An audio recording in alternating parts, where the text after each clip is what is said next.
अगर आपके स्वर्गीय प्रियजन की आत्मा बार बार लगातार आपके सपनों में आती है और आपको डराती है, आपको कहती है कि कुछ अधूरा छूट गया, मेरा संस्कार सही नहीं हुआ, मैं फंसी हुई हूँ, मुझे मुक्ति नहीं मिली, मुझे मुक्ति चाहिए, इसके लिए कुछ करो। अगर ऐसा सपना आपको हर रोज रात को आने लगे और आपके स्वर्गीय प्रियजन की आत्मा बार बार आपको स्वप्न के माध्यम से दिखाई देने लगे, ये स्थिति किसी भी व्यक्ति के लिए कितनी दर्द भरी हो सकती है, कितनी तकलीफदायक हो सकती है, इस चीज़ को हम आसानी से समझ सकते हैं। इसी तरह का एक केस मेरे पास आया जो एक माँ और बेटी के प्रेम से जुड़ा हुआ था। रश्मि जी जो कि इटली में सेटल हैं, उनकी माताजी जो कि इंडिया में अपने बेटे के साथ रहती थी, कोरोना काल शुरू होने से कुछ समय पहले वो इटली अपनी बेटी से मुलाकात के लिए गई। कुछ दिन अच्छे गुजरे, उसके बाद जब कोरोना का समय शुरू हुआ तो उनकी माताजी को वहीं अपनी पुत्री के पास ठहरना पड़ा। और ऐसे में जब कोरोना काल अपने पीक पर था, वहीं उनकी माताजी को कोरोना ने जकड़ लिया। हम सभी जानते हैं कि उस समय कितनी खतरनाक स्थिति थी। ऐसी स्थिति में जब रश्मि जी के साथ ये हुआ और उनकी माताजी को कोरोना ने जकड़ लिया, तो उन्होंने जो वो कर सकती थी, उनको हॉस्पिटल में एडमिट भी करवाया, लेकिन सिर्फ 2 ही दिनों में उनके प्राण पखेरु उड़ गए। और जिस तरह के हालात थे, उन्हें उनकी माताजी का चेहरा देखना भी नसीब नहीं हुआ। और जैसा कि भारतीय रीति रिवाज के साथ जो अंतिम संस्कार किया जाता है, वह भी वो नहीं कर पाई। यहाँ तक कि उनके मन में तो ये तक डर बैठ गया कि जो दूर से उन्हें डेड बॉडी दिखाई गई थी, दूर से जो उन्हें दिखाया गया था, क्या वो उनकी माताजी थी? जबकि उनकी माताजी की मृत्यु हो चुकी है, लेकिन फिर भी उनको अंदर ये भाव था कि क्या सचमुच वो उनकी माताजी थी? और फिर ये भाव कि क्या मेरी माताजी का अंतिम संस्कार नहीं हुआ तो इसलिए वो भटक रही हैं। इसके बाद उन्होंने बहुत सारे धार्मिक क्रियाक्रम जो भी बताए गए, वो सब उन्होंने पूरे भी किए, लेकिन उनके अंदर का डर बजाय खत्म होने के बढ़ रहा था, क्योंकि वो जितना जितना इस तरफ जाती थी, कोई ना कोई इस तरह का व्यक्ति उन्हें मिलता जाता था जो उन्हें कुछ आगे और भी, आपको ये रीति रिवाज भी करना चाहिए, ये भी करना चाहिए, ये भी करना चाहिए, कहीं ऐसा ना हो जाए, कहीं वैसा ना हो जाए। मतलब आगे जैसे जैसे वो आगे बढ़ती जा रही थी, उनको डराने वाले लोग आगे से आगे मौजूद थे। ऑलरेडी जो बेटी अपनी माँ के जाने से दुखी थी, वो भी कुछ इस तरह से कि वो उनकी मौत का जिम्मेवार खुद को मान रही थी। उन्हें लग रहा था कि अगर उनकी माताजी अगर इंडिया में जैसे वो सकुशल थी, स्वस्थ थी, वैसे ही रहती, तो मेरे पास ना आती, तो शायद ये सब कुछ होता ही ना। तो क्या मेरी माताजी मृत्यु के लिए मेरे पास आई थी? क्या मैं ही उनकी मृत्यु की वजह बन गई? क्या हालात ऐसे थे कि उन्हें सही ट्रीटमेंट नहीं दे सकी, या जो भी रीज़न बने? तो ये एक गिल्ट और डर, और इसके ऊपर से आपको डराने वाले लोग जो आसपास मौजूद रहते हैं, हमेशा ही रहते हैं, क्योंकि उन्हें आपके डर से ही धन मिलता है। तो इस कारण से रश्मि जी एक तरह से एक शिकंजे में फंस चुकी थी, क्योंकि वो कहती है कि आज इस चीज़ को इतने साल गुजर गए, वो जो भी जिस भी पंडित जी द्वारा जो कुछ कहा गया वो उन्होंने किया, इसके बावजूद जो रात को उनको सपने आते हैं अपनी माताजी को लेकर, या दिन भर जो एक गिल्ट है, वो तो कहीं जाने का नाम नहीं ले रहा, बल्कि वो बढ़ रहा है। वो एक लूप में फंसी हुई हैं, सब कुछ करते हुए भी एक दर्द में, एक गिल्ट में कि मैं ही जिम्मेवार हूँ, मेरे ही कारण माँ की मौत हुई।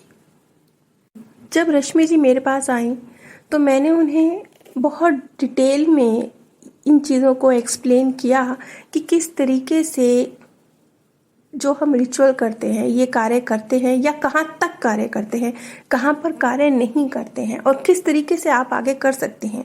आपको किसी भी तरह से धन के द्वारा जो लोग आपको ठग रहे हैं या किसी भी कोई डर आपके अंदर बिठा रहे हैं, इनके शिकंजे में फंसने की ज़रूरत नहीं है। लेकिन इसके बावजूद क्योंकि इतने साल गुजर चुके थे, तो जब आप एक पैटर्न रिपीट करते हैं, बार बार अपने आप से एक बात सालों साल कहते हैं, तो वो एक आपके सबकॉन्शियस माइंड में जाके बैठ जाती है। उसके बाद आपको तार्किक तरीके से कितना मर्जी एक्सप्लेन किया जाए, लेकिन आपके अंदर तक जो चीज़ घुस चुकी है वो आपको रियल होने का एहसास कराती है। खैर, अब मैं रश्मि जी के PLR पे आती हूँ और जो नतीजे निकल के आए वो मैं आपके साथ शेयर करती हूँ, क्योंकि ये नतीजे जानने हमारे लिए बहुत ज़रूरी हैं। क्योंकि सिर्फ रश्मि जी अकेली नहीं हैं, रश्मि जी और रश्मि जैसे और बहुत सारे लोग हैं जो इन चीज़ों को लेकर किसी ना किसी डर में जी रहे हैं, और ऊपर से उनके आसपास ऐसे लोग मौजूद हैं जो उनके डर को बढ़ा रहे हैं, क्योंकि उसी के थ्रू उन्होंने कमाना है। जब रश्मि जी का PLR सेशन हुआ, तो क्योंकि जैसा कि मैंने आपको बताया कि रश्मि जी बहुत ही गहराई से इस दर्द के अंदर थी। हर सेकंड, हर पल की एक उनकी भावना थी। वो कहती थी कि सब कुछ करते हुए भी अंदर में ये चीज़ रहती है। तो इतनी गहराई से वो इस चीज़ के साथ कनेक्टेड थी कि शुरुआत के जब सेशन उनके 2 सेशन तो बहुत कोशिशों के बाद भी हो नहीं पाए, लेकिन तीसरे सेशन में जाकर कुछ उन्हें वो जिस दर्द को उन्होंने पकड़ रखा था, उस दर्द को वो रिलीज कर पाई। उन्हें चीज़ें कुछ अलग तरीके से क्लियर हुई, समझ में आई। कुछ तो इतने दिनों से जो काउंसलिंग चल रही थी उनकी, वो भी धीरे धीरे करके उनके अंदर जगह बनानी शुरू कर चुकी थी। उनका जो डीप बिलीव था वो काउंसलिंग के थ्रू ही चेंज होना शुरू हो चुका था।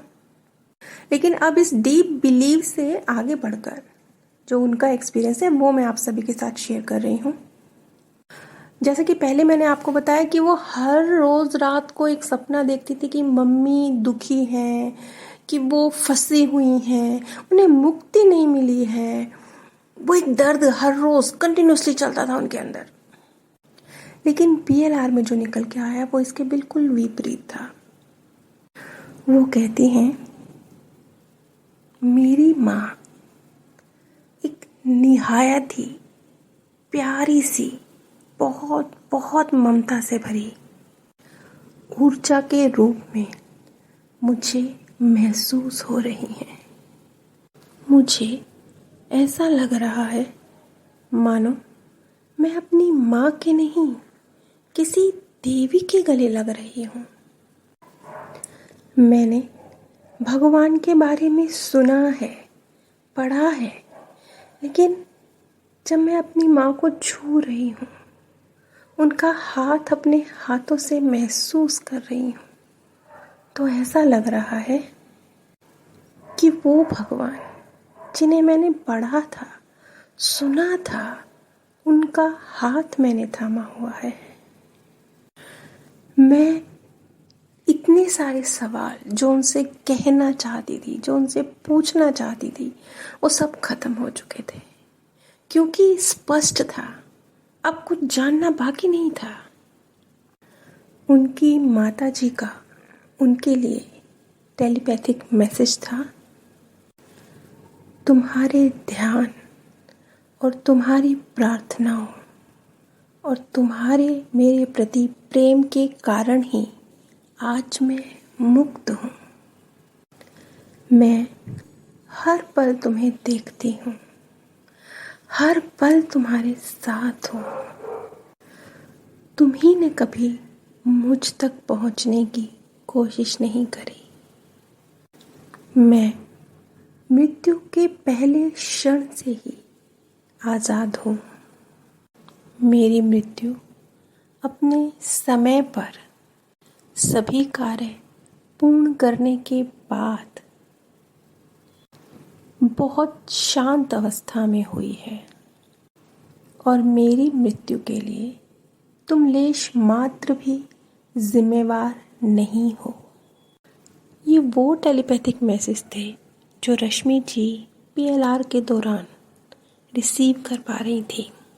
महसूस कर पा रही थी। वो कहती हैं कि माँ को छूना ऐसे था जैसे मैं अपने जीवन में उनके गले लगा करती थी। उनकी मम्मी जी का मैसेज था, अपनी अंतरात्मा से जानो, कोई दूसरा नहीं। रश्मि जी कहती हैं कि उन्हें ऐसा एहसास हुआ कि इस लाइन के थ्रू वो ये कहने की कोशिश कर रही थी कि इतने सारे लोग जो तुम्हारे आसपास हैं, जो तुम्हें डरा रहे हैं, उनकी नहीं, अपनी अंतरात्मा की सुनो, जिसकी उन्होंने अपने जीवन में कभी नहीं सुनी। उनकी माताजी का मैसेज था, मैं हमेशा तुम्हारे साथ हूँ। तुम्हारे मन और मेरे मन के बीच एक रास्ता है, उस पर चलो। ये वो मैसेज थे जो बिल्कुल प्रत्यक्ष उनकी माताजी द्वारा उन्हें प्रदान किए गए। और रश्मि जी कहती हैं कि ये जो मुलाकात थी ये इतनी ही रियल थी जैसे इस वक्त हम आपस में बात कर रहे हैं। और ये जो उनका जो एक डीप बिलीफ सिस्टम था जो आसपास के लोगों द्वारा उनके अंदर रोपित किया गया था, जब वो रिलीज हुआ और उन्होंने अपने इस डीप बिलीफ से बाहर निकल के अपने मन की आवाज़ सुनना शुरू करी, चमत्कारिक रूप से वो कहती हैं कि मेरे द्वारा उनको कुछ ध्यान विधि बताई गई थी, एक ऑडियो दी गई थी। जब इसका उन्होंने एक्सपीरियंस किया तो आज इस बात को लगभग 6 या 7 महीने गुजर चुके हैं। इन 6 और 7 महीनों के अंदर रश्मि जी कहती हैं कि वो दिन था जिस दिन मैंने PLR करवाया था और मेरी शुरुआत वहाँ से हुई थी, जब बातचीत शुरू हुई थी, काउंसलिंग शुरू हुई थी।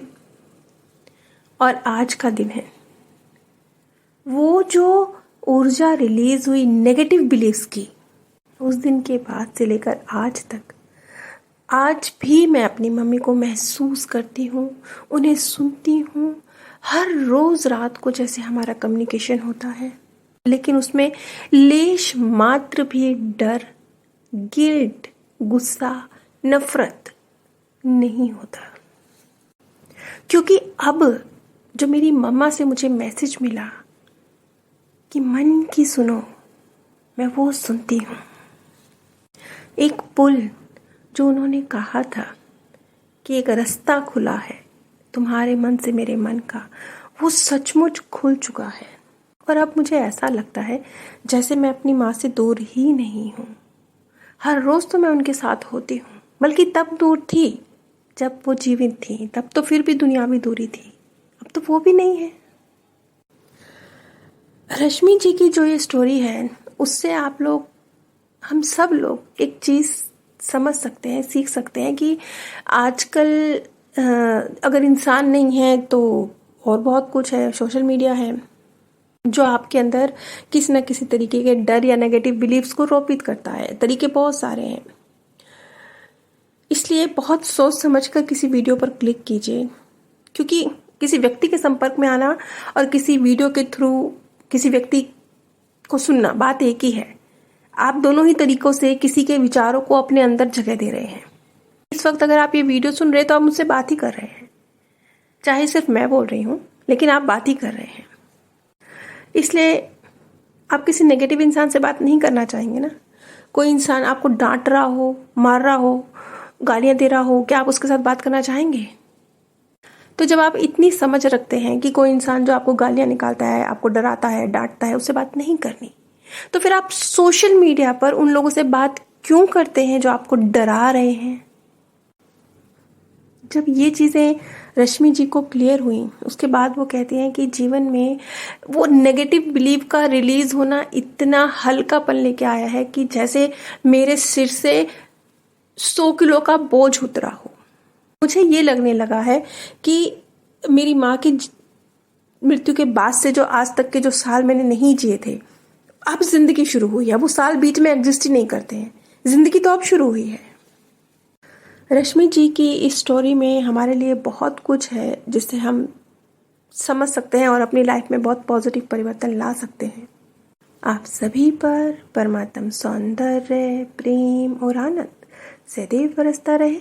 आप सभी दिव्य परम धाम में स्थान प्राप्त करें। अगर आपके स्वर्गीय प्रियजन की आत्मा बार बार लगातार आपके सपनों में आती है और आपको डराती